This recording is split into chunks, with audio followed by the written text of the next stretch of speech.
Audio Jungle.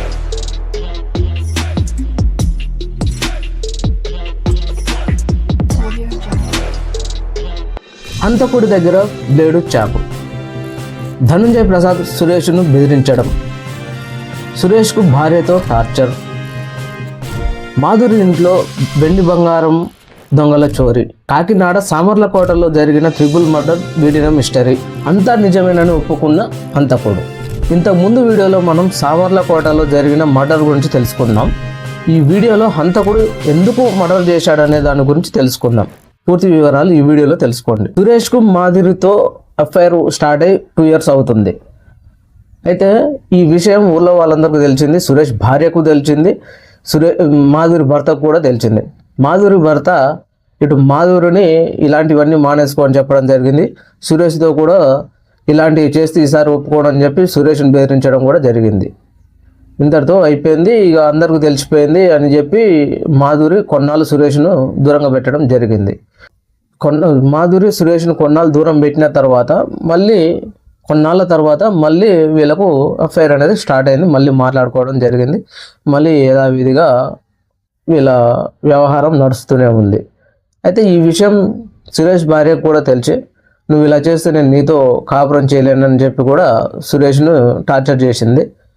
ఇటు మాధురి భర్త కూడా నువ్వు ఇలా చేస్తే నేను ఈసారి ఒప్పుకోనని చెప్పి సురేష్ని బెదిరించండు. మాధురికి బుద్ధి చెప్పిండు. వాళ్ళు కొన్నాళ్ళు దూరంగా ఊరు, అంతా మంచిగానే ఉంది, అంత ఓకే అయిపోయిన తర్వాత ఇక సురేష్ పోలీసులకు లొంగిపోయిన తర్వాత పోలీసులు ఆరా తీసి సురేష్ ఒప్పుకున్న నిజం ఏంటంటే, మాకు ఈ వ్యవహారం స్టార్ట్ అయ్యి 2 సంవత్సరాలు అవుతుంది. ఈ 2 సంవత్సరాలలో నేను ఒక 7 లక్షల దాకా పెట్టేసిన, ఆమెకు 7 లక్షల దాకా ఖర్చు పెట్టిన. అయితే ఇప్పుడు నేను మాధురిని చంపడానికి కారణం, మాకింత గొడవ రావడానికి కారణం ఏంటంటే చిన్న వస్తువు అన్నమాట. వాషింగ్ మిషన్ ద్వారా వచ్చింది వీళ్ళకి గొడవ. మాధురి ఏం చేసిందంటే మాకు ఒక వాషింగ్ మిషన్ ఇప్పించమని అడిగింది సురేష్ను. అడిగితే సురేష్ ఇప్పుడు లారీ EMIలు అయితేంది, హౌస్ లోన్లు అయితేంది, ఇంట్లో వెళ్ళే పరిస్థితి అయితేంది, ఇవన్నీ చూసుకుంటా కొన్ని రోజులు ఆగు, లేకపోతే నా దగ్గర డబ్బులు లేవు, నేను ఇప్పించలేను అని ఏదో చెప్పిండు. చెప్పినందుకు మాధురికి కోపం వచ్చి నేను అడిగితే నువ్వు ఇప్పించావా అని చెప్పి సురేష్ను దూరం పెట్టింది.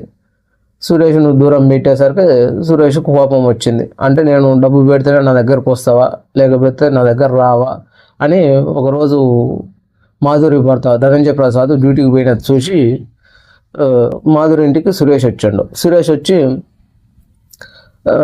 నువ్వు ఎందుకు నాతో మాట్లాడతలేవు అని ఏదో వాళ్ళిద్దరి మధ్యలో తగాదా జరిగింది. తగాదా జరిగితే సురేష్కు కోపం వచ్చి అయితే ముందే ఫిక్స్ అయ్యొచ్చింది అన్నమాట సురేష్. ఇక నేను మరి ఏమనుకుండు, ఆయన మధ్యకి డబ్బు పెడితేనే నా దగ్గరికి వస్తుంది అనుకుండు, లేకపోతే నేను చంపేయాలనుకుండు, లేకపోతే మాదిరి ఉంటే నేను ఉండలేకపోతున్నా, ఈ మంచిగా ప్రశాంతంగా ఉండలేకపోతున్నా ఎలా అనుకుండో కానీ జేబులో చాకులు బ్లేడ్లు పెట్టుకొని వచ్చాడు. మాధురిని చంపేయాలని వచ్చాడు. మాధురితో గొడవ స్టార్ట్ అయింది. ఇక ఒక సుత్తెతోటి మాధురి తలపై కొడుతుంటే పిల్లలు లేచారు. అప్పటికి మాధురి చనిపోయింది. పిల్లలు లేవడం వల్ల వీళ్ళు నన్ను చూసేసారు. నేను కూడా మళ్ళీ వీళ్ళు బయట ఎవరికైనా చెప్తారేమని చెప్పి ఆ పిల్లలను కూడా చంపేసిండు సురేష్. నిస్సి బ్రెస్సి 2 అమ్మాయిలు, వాళ్ళిద్దరిని కూడా చంపేసిండు. వాళ్ళిద్దరిని చంపేసిన తర్వాత ఇక ఇది మామూలుగా ఈ టైంలో సురేష్ వస్తాడు కదా మాధురి ఇంటికి. ఇప్పుడు మాధురి పిల్లలు చనిపోయారంటే సురేష్ మీద డౌట్ వస్తుందని చెప్పి సురేష్ చేసిన ప్లాన్ ఏంటంటే, మాధురి ఇంట్లో ఉన్నటువంటి బీరువా పగలగొట్టి ఆ మాధురి ఇంట్లో పిల్లల పట్టాలు అంటారు కదా, పట్టాలు, ఉంగరాలు, చైను దొంగతనం చేసి తీసుకుపోయాడు.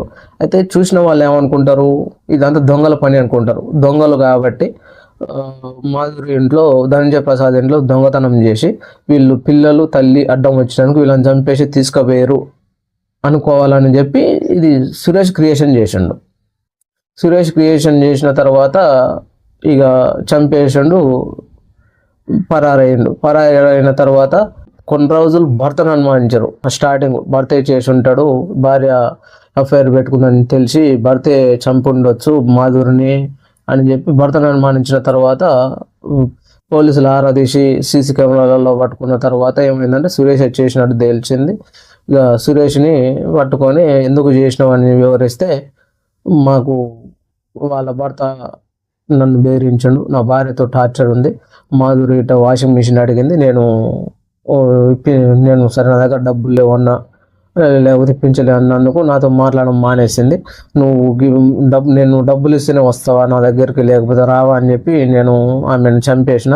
ఇక పిల్లలు చూస్తే నా పేరే చెప్తారని చెప్పి పిల్లలను కూడా చంపేసి ఇంట్లో ఉన్న ఎండు బంగారు నాణ్యాలు తీసుకుపోతే దొంగలు తీసుకుపోయారని చెప్పి అనుకుంటారని చెప్పి ఇలా క్రియేషన్ చేసిన అని చెప్పి అంతా సురేష్ ఒప్పుకున్నాడు.